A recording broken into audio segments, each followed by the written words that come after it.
हम लोग पिछले 8 वर्ष से इस प्रदेश की सेवा कर रहे हैं, इस प्रदेश की सेवा कर रहे हैं। पहले दिन से 2014 में हमने जो संकल्प लिए थे, 2014 से जो संकल्प लिए थे, उन संकल्पों को लगातार हम पूरा कर रहे हैं। कांग्रेस ने जो इस प्रदेश में वातावरण खड़ा किया था, उसने क्राइम का वातावरण बनाया, करप्शन का वातावरण बनाया और कास्टिस्ट पॉलिटिक्स का वातावरण बनाया। मैं इसको कहता हूं 3C के साथ हमारी लड़ाई है, और इन 3C ने अगर पैदा किया, वो भी चौथी C थी, वो C थी कांग्रेस। वो कांग्रेस थी। कांग्रेस ने भ्रष्टाचार की गंगा बहाई। यहां क्या क्या घोटाले नहीं हुए, न केवल प्रदेश में बल्कि केंद्र में भी। केंद्र की भी इनकी जो सरकारें थी वो भी जिस प्रकार से चलती थी, यानी ऐसा कहा जाए कि एक परिवार उस समय से लगातार चीजों को अपने इर्द गिर्द घुमा रहा है। वो अपने हाथ से बाहर चीजों को जाने ही नहीं देता। कभी भी मान लो कोई अवसर आ जाए, कोई आदमी सिर ऊंचा करके और उनकी पार्टी में थोड़ा दाएं बाएं हट करके कुछ हक अपना प्राप्त करने लग जाए, तो कैसे कैसे खेल खेलते हैं। मैं आपको 1969 की एक बात बताता हूं, छोटी नहीं, देश की बड़ी घटना में से। तो कांग्रेस शासन करती थी, लगातार कर रही थी, और कांग्रेस हमेशा अपने किसी ना किसी व्यक्ति को राष्ट्रपति उपराष्ट्रपति के चुनाव में खड़ा करके बनवाती थी।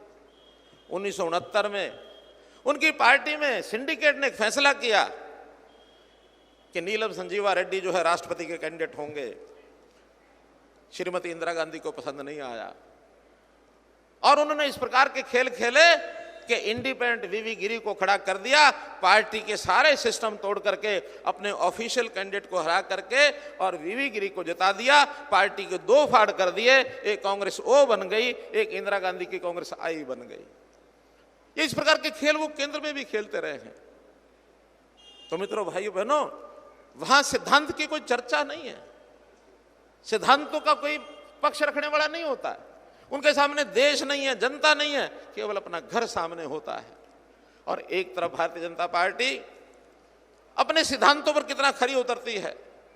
देश की आजादी के बाद श्यामा प्रसाद मुखर्जी जनसंघ के में उस समय राष्ट्रीय अध्यक्ष थे, यहां से यात्रा लेकर के जम्मू कश्मीर के लिए गए थे कि जम्मू कश्मीर का जो विशेष दर्जा है ये नहीं वहां से चलने देंगे। उनका अलग प्रधान होता था, अलग संविधान होता था, अलग निशान होता था, अलग प्रधान अलग निशान अलग संविधान नहीं चलने देंगे।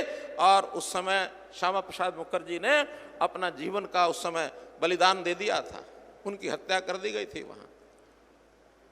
एक विषय तो उस समय पूर्ण हो गया था कि हमारा जो प्रधान जो है, देश का प्रधान, वो एक हो जाएगा, राष्ट्रपति एक हो जाएगा, लेकिन निशान अलग अलग रखे, संविधान भी अलग रखा।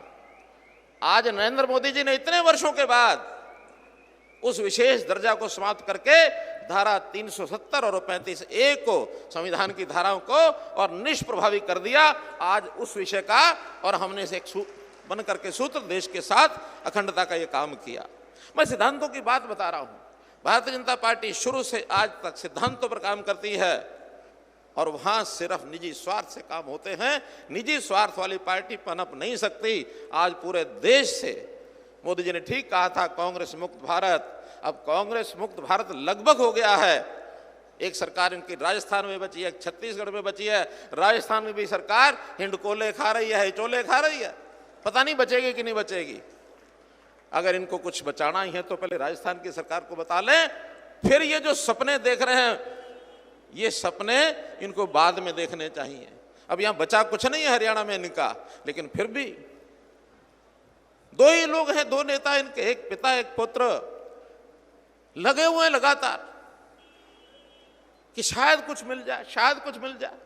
इनकी पार्टी के नेता इनको साथ ही नहीं दे रहे हैं। पार्टी में बिखरे हुए चल रहे हैं। ना कुमारी शैलजा इनके पास आ रही है, ना सुरजेवाला इनका सहयोग कर रहे हैं, ना किरण चौधरी यहां आ रही है। कोई नेता तो नहीं आ रहा है। क्यों? क्योंकि सिर्फ 2 आदमियों की पार्टी रह गई है। और दो आदमी जब पार्टी के नाते से आगे बढ़ने लगे, अपने कैंडिडेट को जब छाड़ने के लिए निकले, इस इलाके में इनको कैंडिडेट नहीं मिला कोई।